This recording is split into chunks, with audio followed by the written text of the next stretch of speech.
So today's not going too bad. I'm here at McDonald's grabbing me some coffee because, well, I'm tired and it's been kind of crazy. And I'm trying to get a job cleaned up that we did partial on. It's the same site that we did the photo shoot for Weaver on. And so that's going on. They finally fixed the skid, it seems like. They put a new, what's it called on it? A new rear idler on the right hand side, and there's no more clicking and popping or whatever, so hopefully that'll fix that. And I've got some other stuff to show you because I've got to run around a little bit this morning. We've got to tie up a few jobs that we're behind on. So it's made a huge difference with the what's it called, with the heater core being changed out in this thing. It was my cause of overheating. Nothing was flowing through it, so it was just completely clogged up and it was overheating, and then I lost my heat, and so it actually gave me more power back, which I didn't really expect. But it's not like a ton of power, it's not like a huge increase, but it's definitely noticeable, especially getting some or hauling trailers. Kurt's over here, he used a 60-inch rake on the power track. This is our little budget center point articulating loader, and he's got the grapple bucket on it, and he's putting it in the trailer to haul off all this debris. It just fits in there. It's a 48-inch or 46-inch or something like that bucket. So it does pretty good, actually. Only problem is it clearly won't fill up all the way to the back. But so we're gonna get this out of their yard. You can see there's a little bit of a pile left over there still. Then we'll have to get all this out of there, and we'll have to get the chipper out of there as well. This is the site where we did the photo shoot for Weaver. I haven't been able to finish this tree yet. I will finish it. I've got to come back and do that later. But these are the trees, this one there, and then that tree of heaven you see back behind. That one right there, those are the two that we did for this photo shoot. So yeah, that's what we're working on. This is just a residual cleanup on the ground since I won't be able to finish up the job right now. And the guy that lives here actually does some metal fabricating for me as well to help me out. He did the reinforcement on the grapple bucket and that kind of stuff. So we're getting this cleaned up. We're gonna go take down a very small dead tree. That's a finish up portion of a job so that I can bill that client and get some stuff done. And then we will move on to planting a tree today, a very, very small one, and doing some fertilizer. So Kurt's working on getting this little ash tree, what's left of it down. It's pretty rotten. And I got to run and take care of some wheels and tires that have flats and stuff. So I'll come back and check on him a little. So there's the Bobcat. Of course, it's the T770. And this was evidently part of the culprit that was causing me the issues. That roller right there. They did change out the track. This is a new track. I mean, the machine's only got 22 hours on it, so everything's new. But that is the replacement track that's brand new that they put on there. It quit jumping off when they put that on there, but there was still a loud click. And they replaced the roller idler in the rear, and that quit popping and clicking. So now it seems that we're on good foot for everything to be in good shape. Of course, this is the Bobcat grapple. So in total, this machine weighs right at 17,015 pounds ish, you know, plus chains and everything. So you're pushing 1,800 pounds easy. I mean, 18,000 pounds.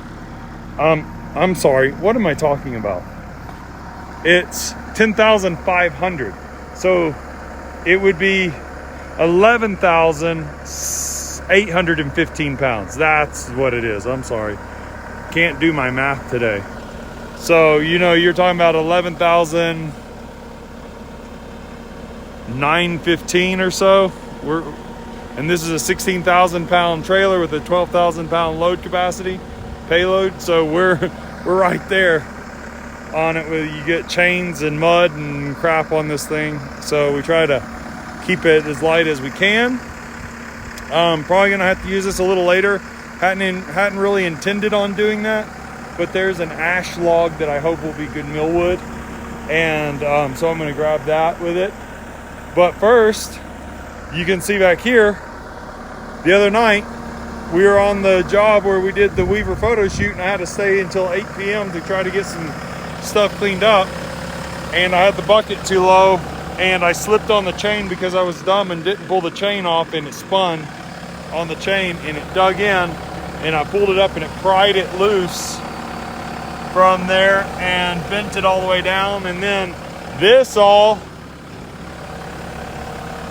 rubbed against the tire all the way home till it made it rubbery. So now I gotta, so today what I'm doing is I am getting the skid off.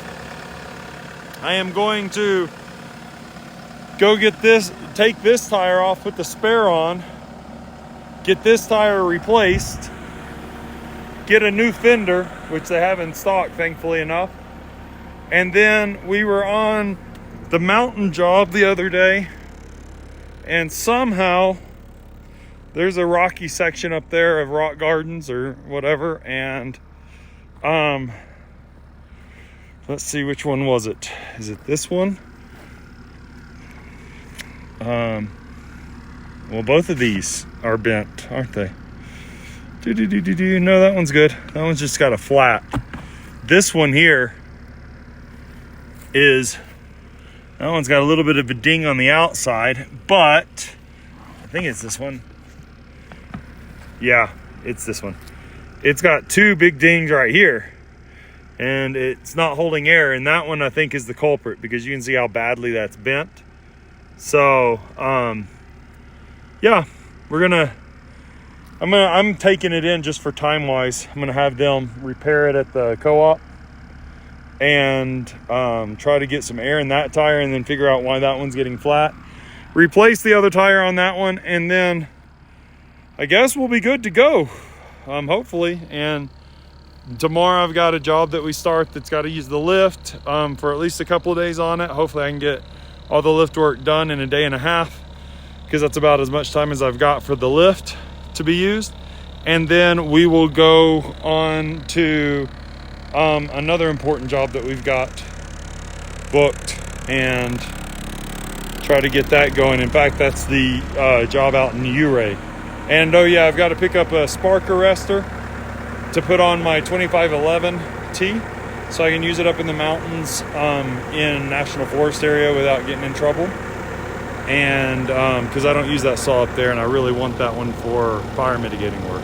Don't forget, if you want a hat like this, you can go to weaverarborist.com and pick you up one. It's a really cool hat. Looks really stylish, and it's very, very comfortable. So go support Weaver if you want. And yeah, I'm gonna get onto this, and then I will go from there.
Well, that didn't last very long. I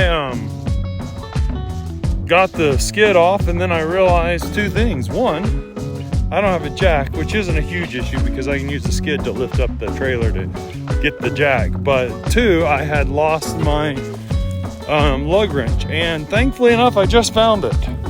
So I use this to also jack up the auto crane on the back of the dump trailer. which is coming off soon because of things just like this. And I guess I laid it on top of the trailer and on the toolbox, you know, the hydraulic pump box, and I drove off without it and it fell off. I had been afraid that I had lost it on the highway. Thankfully enough, I did not.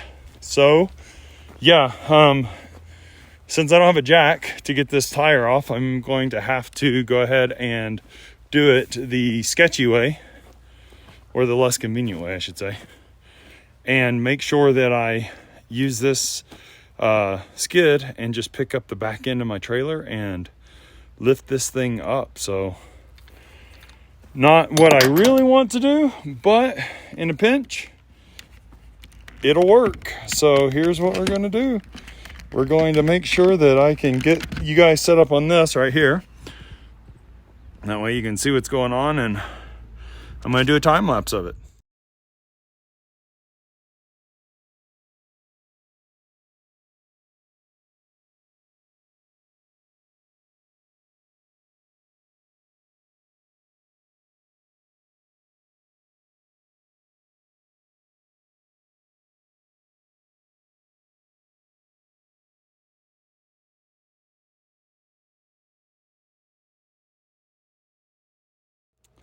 Well, they really built this so that I just can't use that skid the way that I need to today.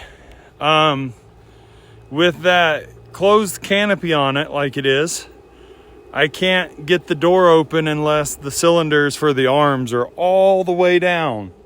Since I don't have a jack on me, my problem is I can't lift up the trailer to change the tire. So I was going to lift up the trailer with the skid to change the tire, and guess what? For me to get it high enough to lift the tire off the ground, I can't open the door. So I guess I'm just going to have to go get a jack, dang it. Dang it. Would have been so much easier if I could have just used the skid.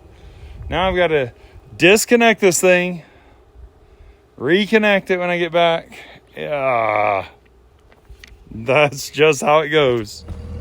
Well, that was just a colossal waste of time.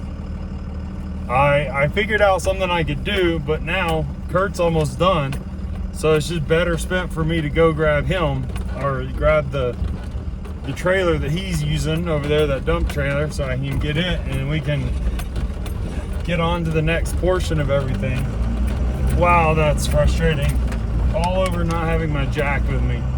I have a 6 foot or a 5 foot, I think it's a 5 foot 60-inch high lift jack, which is perfect for this kind of stuff, which I try to keep on me, but it's been a while since I've had it mounted on my truck. And I'll tell you what, one of the best things that you can have on an arborist truck, especially for like getting in yards and getting stuck in the fall and rainy seasons or whatever, or getting out in the woods and getting stuck, or having to work on equipment and everything, is even pulling tree stakes out or whatever, is a high lift jack or a farm jack. I prefer high lift. They run more fluid than any other one that I've ever run.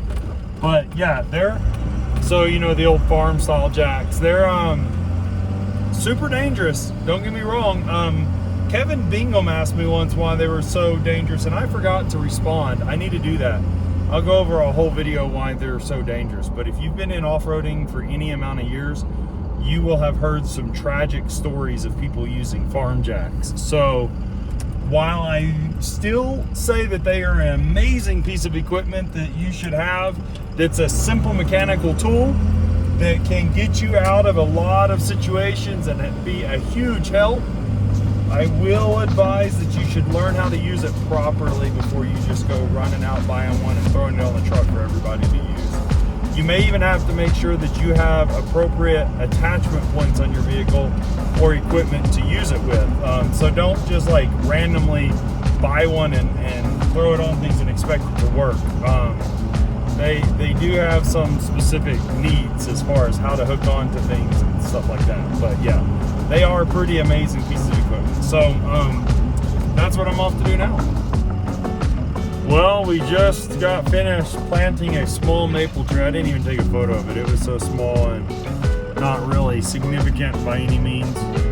So she grew it from a seed off of her maple tree, and so we went and planted it and got it mixed up with a good base of peat moss and really healthy organic soils mixed in, and then mixed in the last edges with some of the native clay out here. Hopefully it'll take well. And we gave it some iron and some root stimulator in the planting. I know everybody does them a little bit differently, and that's just how I do them. I've had success with it, so that was good. Now I've got to run on out to go get a spark arrestor for my 2511 so I can use it up in the mountains. And got some tires over at the co-op. I'll have to look at getting picked up tomorrow, and we gotta get that taken care of. So yeah, we'll just it'll be fun. All right.